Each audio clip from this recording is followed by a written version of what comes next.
This podcast is being brought to you by WXAV 88.3 FM and WXAV.com. WXAV, bringing the best podcasts to you. Here. So, you guys have a new recording of Leveler coming out. How do you go about creating songs that you made 10 years ago? Did you have anything in mind when going into it? Well, due to the pandemic, we had a lot of extra time on our hands, and we knew Leveler was turning 10, and we said, let's dissect this record again and give it a good hard look in the studio and kind of put a new spin on it. So we, took a couple months and dove in and just fixed up a bunch of stuff that would have changed now that, it's 10 years later, and we just operate a little bit differently now. So this is a cool opportunity for us to be able to not reinvent these songs, but tweak them in a way that made them feel more modern and relevant to us as a band, and also to just give our fans a new take on the record. We were never super fond of the production, and we feel like we got a really awesome recording this time around and made a lot of cool improvements and just modern updates to a record that's 10 years old. Absolutely, absolutely. How would you say that in the 10 years between the original release of Leveler and now, how would you say you yourself have progressed as a musician, or even how you guys as a band have progressed? Well, we have grown a lot, I think, as individuals, and just have a better understanding of each other's personalities and what we each require, especially on the road. And, Leveler, when it came out, we toured really hard. I think we toured over 40 countries on that record in a pretty short amount of time.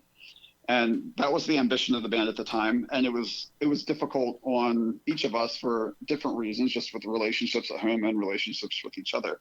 But it taught us a lot about how we each tick. And I think 10 years later, we're all in a much better place just in understanding each other and what we each need from one another. So, I think if we had to go and do that same touring cycle now, it would go a lot more smoothly with a lot less internal conflict. But I'm also proud of where we've come. And, you have to work through those relationship bumps in the road, I guess, and all the conflict that comes along with being in a band and being in such close quarters with other people for such long amounts of time. So it ultimately made us stronger, although it was a challenge at the time, just going through all of that stuff. Yeah, absolutely, absolutely. I also read somewhere that just self-reflection that came from being in quarantine also affected this record. Is that true? Well, maybe not the record itself, but just how we operate. And I'll speak for myself in that, being stuck at home after many years of spending half the year touring forced me to kind of work through some things that I had been ignoring just because I've been able to, because, if there was conflict, I could just go on tour and avoid it. So in that regard, I think I've definitely grown as an individual, and I'm going to continue to grow through what I've learned over the past 12 to 18 months of being stuck at home. But with that being said, I'm still looking forward to getting back out on the road and doing what we love to do. We all miss playing very much, and I can't wait to get on the road and tour again. Oh yeah, absolutely. I think you guys have a live stream coming up, correct me if I'm wrong, on May 22nd. Yeah, that's right. That's right. Yeah, we're really excited about that. It's a bummer that we can't tour. We'd much rather play for a live audience, but we're releasing the Leveler 10th anniversary edition record on May 21st, and we wanted to do something cool to support it. So we're doing a live stream the following day, and the plan is to really blow this one out as far as the production and the show goes. We're trying to go bigger than we've ever gone before, and I think that what we're doing is going to really be a lot of fun to watch for fans, and it's something that would be really challenging for us to take on the road. So the fact that we're able to focus all of our energy into one show in one place and time allows us to go a little bit bigger than we would have been able to go on a typical tour. So the show's gonna be awesome if people are interested in tuning in. Absolutely, absolutely. In an interview from like a while ago, probably like 2 years ago, I think it was, you talked about how you don't listen to as much heavy music as you used to, and it sometimes finds a way into your guys' sound. Would you consider that an influence on the recreation of Leveler, or at least have some kind of effect on it? I think the biggest, I wouldn't say my lack of listening to heavy music regularly affected the level of re-record. However, just what I've learned in the past 10 years of how I go about writing and fleshing out songs has changed, such that I'm way more into textures and layers in our music. Whereas when we recorded Leveler for the first time, it was more of just two guitars, bass, vocals, drums. And now there's so much more in our repertoire as far as what we can apply to our music. So we updated a lot of the songs with all kinds of new textures and, background sounds and stuff going on that are subtle to the listener, but I think it takes the music to a new level. And I'm excited about that. Absolutely, absolutely. What, I guess, like, chill artists do you listen to? What kind of, like, heavy bands? Oh, no, more like the chill side. Oh, on the chill side, I'm a big fan of like Death Cab for Cutie and a lot of the big like indie staples. Mm-hmm. I really love the band The Lumineers. Oh, yeah. They have 3 records and I think they're all fantastic. There's a band called Typhoon that I love, a band called Holy Holy from Australia that is kind of an indie pop thing that I think is really cool. More recently, I've been into a band called Michigander, which is just one dude who is writing kind of, I would liken it to Coldplay in their heyday before they went super poppy. Yeah. So I don't know, like indie pop rock kind of stuff. Just more chill. Not to say that I don't like heavy music. Yeah. I mean, I like a lot of heavy stuff still and still listen to heavy music. But and that band Drug Church, they're a hardcore punk band.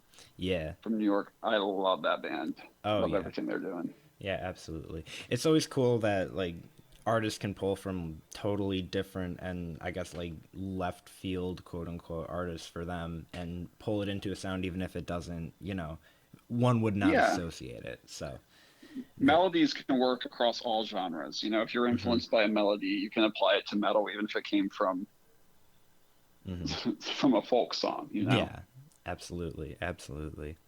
Are there any new guitarists or musicians in the scene that you particularly admire today? New in the scene? I mean, there's a lot of guitarists that I admire, but that aren't really, I guess, off people's radars. You can just scroll Instagram and see guys who just shred endlessly, shred circles around me.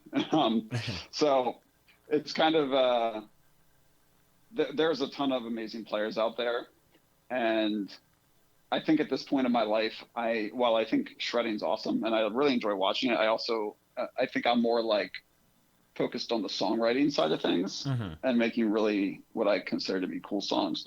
So I feel like more of my time nowadays is spent on working on becoming a better songwriter than becoming a better player itself. I know that I kind of deviated from your original question, but no, it's okay. Yeah, no, absolutely. It's a way to have every note of yours mean something. It's like you don't need to have tons of shreddy skills if the song doesn't really call for it, Right. I totally agree. It can just get a little over the top and ridiculous if you're trying to go 100 miles an hour all the time. Yeah, absolutely. It's just how music is. For sure. Do you have any non-musical influences? I interviewed Jake last year and he mentioned, correct me if I'm wrong again, I think he said that you were one who was like kind of into comic books and it influenced, not quite, but it influenced the creation of the music video for Guardians when it was released like a year ago. That's not me, but our other guitar player comic book guy, and he wanted to do like a comic book kind of themed video for our song Defender off of Guardians, which was the lead single off of our most recent record. I don't know what I would cite as non-musical influences that are affecting the way I'm like my sound or style.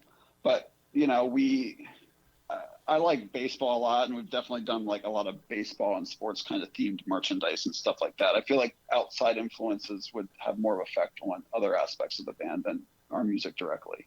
More so like visual kind of stuff. Yeah, absolutely, absolutely. Did your label recommend doing a recreation of the album, or was it more like your guys' idea? And if so, did they at least have like a hand in any of the creative aspects of it? We actually are in between labels right now, and we fully are self-releasing Leveler 10th Anniversary Edition. It's our first like fully self-released studio record. Nice. So kind of a brand new ground for us as a band. Yeah, very interesting, very interesting. Yeah, it's always a weird time when bands are in between contracts, but still, it's like, yeah, it's cool to like go back and, you know, do something very on your own. Yeah, it's been a great learning experience for us because, you know, we've been a band for 18 years and we've been under contract since 2005. So this has been a long time coming for us to have the freedom to do whatever we want with the music that we're creating. And we wanted to take advantage of this time during the pandemic when we're really stuck at home, and use this time to do something different for us as a band on the recording side, since we're able to and have that liberty right now. Absolutely, absolutely. Just being a musician and having been around for a while, what are some of the craziest, weirdest, coolest, or funniest band names that you have come across? There's a band in Europe called We Butter the Bread with Butter. Yeah, I know It's that. a weird band name. There's another band from Europe that we see stickers of all the time called Itchy Poop Skid. That's a good one. Yeah. Those are the two that come to mind right off the top of my head. Yeah. That question always gets like a little bit of a head scratch. Sometimes it's like, oh, I don't know if I can think of any off the top of my head. But yeah, those are good ones. Those are good ones. I'm glad I had answers. Absolutely. Well, I'm not going to keep you too much longer. I only have one question left for you. And since we're WXAV, a college radio station, what does college radio mean to you? How has it affected your life, the way you see music, anything? College radio has always been cool, especially for a band like August Burns Red, because we're the kind of band who's not getting played on more traditional radio stations. And college radio has always been a place that's embraced us and played us over the airwaves, which is cool because generally it's really difficult for a band as unappealing to the masses as us to get regular radio play. So we're grateful for all the college radio stations out there who cover our band and actually give us airtime because it's not coming from other places. Absolutely, absolutely. Well, thank you so much. I appreciate you calling in and doing this interview with me. Thanks so much for having me on. Absolutely. Appreciate the chat. For sure. All right, have a good one, man. All right, talk to you soon. See ya. Bye. Later. Thank you very much for listening to this WXAV 88.3 FM podcast. Be sure to visit our website, wxav.com, for more information on your escape from ordinary radio.